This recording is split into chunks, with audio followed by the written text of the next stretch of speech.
Halo teman-teman, saya jadi teringat ya, waktu saya masih kuliah di bidang bioteknologi. Jadi saya kuliah MBA tapi mengambil konsentrasi di bidang bioteknologi. Itu di tahun 2024. Ketika itu salah satu profesor bicara seperti ini di awal sesi ya. Di masa depan, sangat mungkin peran dokter itu berubah. Kita mungkin berobat itu tidak ke dokter lagi, tapi kita cukup serahkan data-data kita, rekam medis ya. Misalnya kita sakit sesuatu yang berat ya, anggaplah ekstrimnya mungkin kanker. Kita serahkan data rekam medis, data-data terkait penyakit kita. Nanti entah rumah sakit atau perusahaan obat akan membuat obat yang spesifik mengobati diri kita. Jadi bukan obat massal yang kita beli atau kita diresepkan oleh dokter, tapi benar-benar obat yang spesifik untuk diri kita sendiri dan tidak bisa digunakan untuk orang lain. Nah, sehingga peran dokter berubah tuh. Yang awalnya kita harus bertemu, konsultasi, berubah mungkin menjadi aktivitas lain. Mungkin yang menyuntikan atau hal lain. Tapi intinya perannya berubah. Itu yang ingin disampaikan oleh profesor saya. Itu disampaikan di Februari 2024. Nah sekarang, waktu itu saya pikir ya, oh mungkin kejadian itu nanti lah, 5, 10, 15 tahun ke depan ya. Ternyata enggak. Udah kejadian di tahun ini. Apa kejadiannya? Jadi kejadiannya memang bukan untuk penyakit manusia ya, tapi penyakit untuk anjing. Nah, anjingnya itu bernama Rosie. Saya nggak bisa gambar anjing, jadi saya gambar paunya aja ya. Nah, anjing bernama Rosie ini dia asalnya atau tinggal di Australia. Jadi ceritanya anjing ini sakit kanker yang bernama MST. MST itu adalah penyakit kulit ya, kanker kulit, mast cell tumor. MST atau MCT ya? MCT deh. Mast cell tumor. Yang intinya dia adalah kanker kulit yang katanya lazim diderita oleh anjing di usia tertentu. Gitu. Dia sakit ini. Kemudian dokter itu mendiagnosa atau memperkirakan bahwa umurnya itu tinggal 2 bulan lagi. Karena memang kankernya sudah menyebar, mungkin sudah stadium yang tinggi ya, 3 atau 4 mungkin, sehingga sudah menyebar, sehingga sangat sulit disembuhkan. Dokter bilang kepada ownernya, yaitu Paul, seorang tech entrepreneur di Australia, bahwa umur anjing kamu tinggal 2 bulan. 2 atau 3 bulan kalau nggak salah. Begitu. Cuma yang namanya Paul ini tidak mau menyerah. Dengan berbekal background dia sebagai IT atau engineer, dia coba, bisa nggak sih saya bikin obat atau vaksin sendiri untuk anjing saya Rosie ini. Ternyata bisa. Langsung saya ceritakan aja bahwa dia berhasil menciptakan obat untuk si Rosie ini secara spesifik untuk anjing dia aja. Tidak bisa digunakan oleh anjing-anjing lainnya.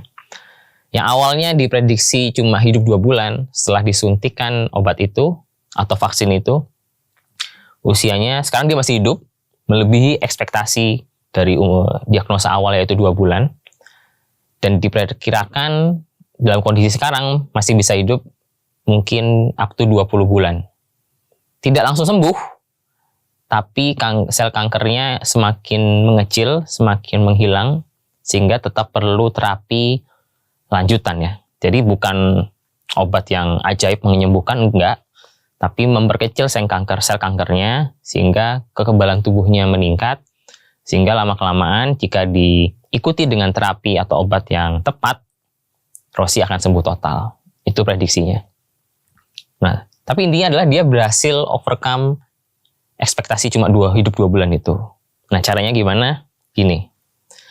Jadi yang dilakukan oleh si Paul ya, dengan background dia sebagai IT atau engineer, dia mengambil sampel sel tumornya dari si Rossi. Dia mengambil kemudian di sequence ya, nama istilahnya itu di sequence DNA. Jadi sampelnya diambil, dia mau tahu DNA-nya si kanker atau si Rossi itu gimana sih. Setelah diambil sampel ya, di sampling, di sequence, dicari ya DNA-nya. Dia mencari namanya neoantigen. Intinya adalah semacam zat yang mengatakan bahwa oh ini loh, di sini ada sel kankernya. Identitas kankernya itu seperti apa. Nah, dia cari ini. Setelah ketemu, dicari simulasi. Saya nggak bisa gambar protein, jadi gambar aja ngasal. Simulasi bentuk proteinnya.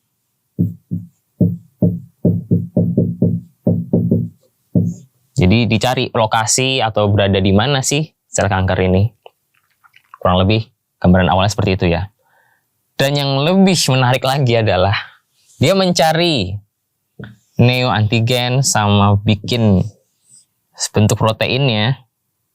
Kalau kalian bingung ini apa, ini intinya adalah langkah untuk membuat si obat vaksin itu.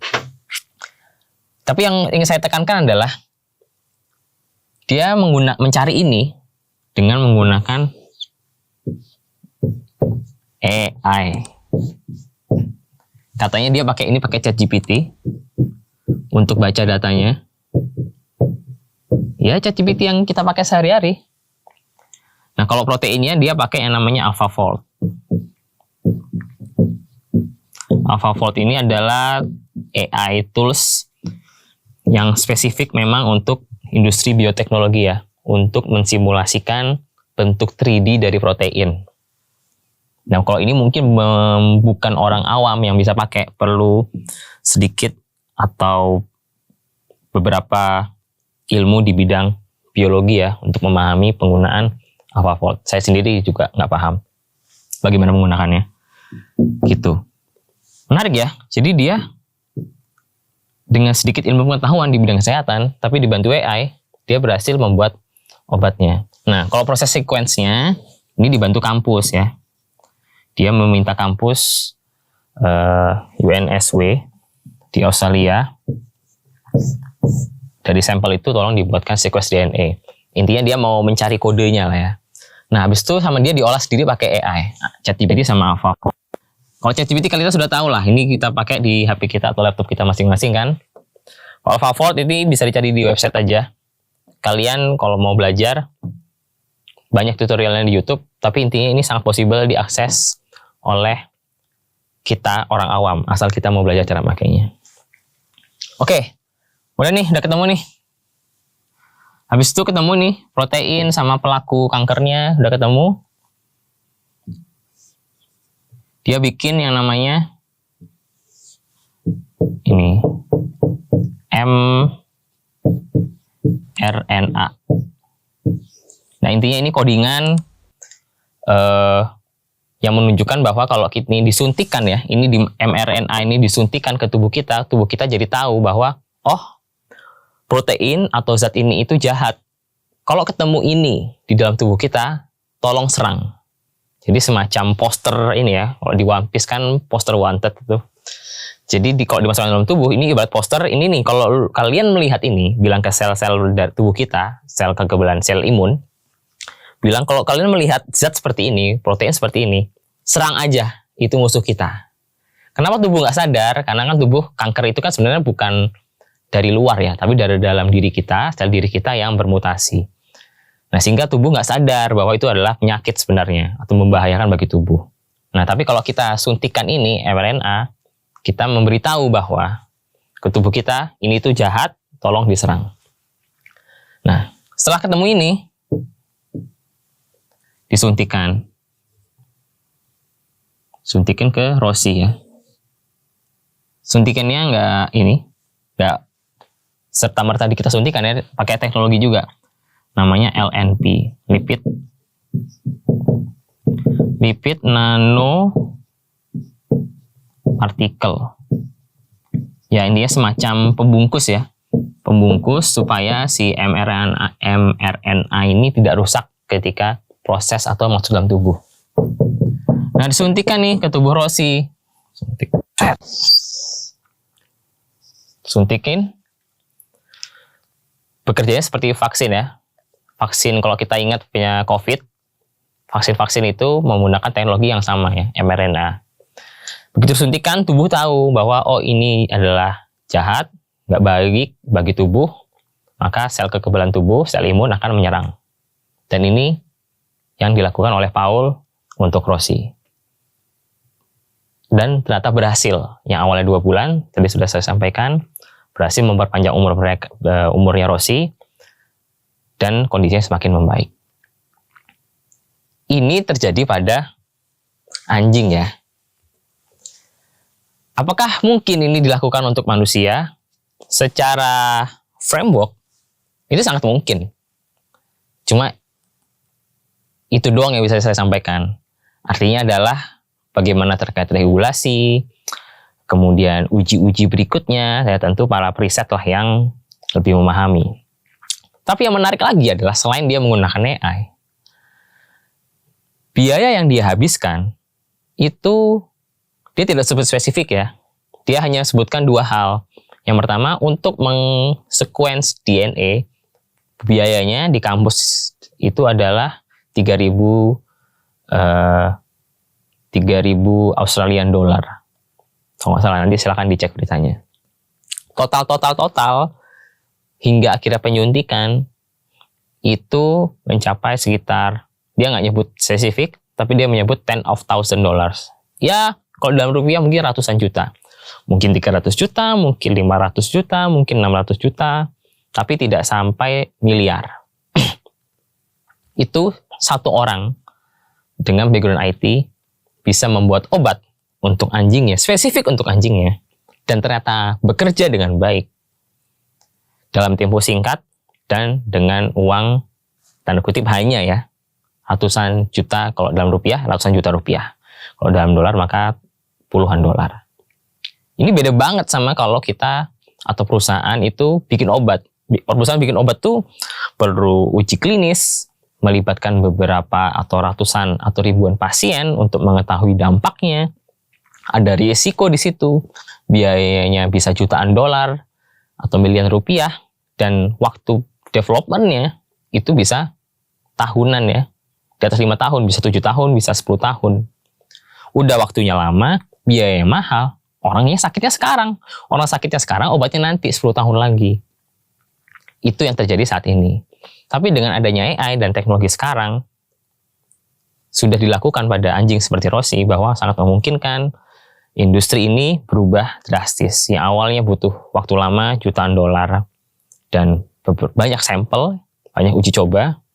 Sekarang, untuk anjing ya, bisa dilakukan dalam 1 kali atau minim percobaan, dan langsung ampuh, dan dengan biaya yang sangat murah dibanding dengan jutaan dolar. Ini hanya beberapa puluh ribu dolar. Nah, itu adalah possibility yang bisa dilakukan dengan teknologi saat ini. Itu saya nggak nyangka loh, bener-bener loh. Saya kira profesor itu ngomongnya untuk 10 tahun, 15 tahun ke depan. Mungkin dia juga nggak nyangka. Tapi ternyata bisa terjadi dalam waktu hanya kurang lebih 1 tahunan semenjak profesor saya menyebutkan dalam ruang kelas. Jadi maksud saya bagi teman-teman nih yang masih belum update dengan tentang teknologi AI atau teknologi-teknologi lainnya, segera deh kita belajar bareng-bareng, karena industri saat ini semakin berubah dan bergerak dengan cepat ya, industri dan bisnis dari berbagai sektor, apalagi sektor kesehatan. Gimana? Kira-kira nih kalau kalian ada penyakit ya, atau mungkin peliharaan kalian memiliki penyakit serupa, mau nggak uji coba seperti yang dilakukan Rosie ini? Nah, silahkan tulis pendapat kalian di kolom komentar. Saya jujurnya penasaran ya, karena apa yang dilakukan untuk hewan bisa jadi cocok, bisa jadi nggak cocok untuk manusia. Nah, silahkan bagaimana pendapat kalian? Mari kita berdiskusi di kolom komentar. Sekian, terima kasih.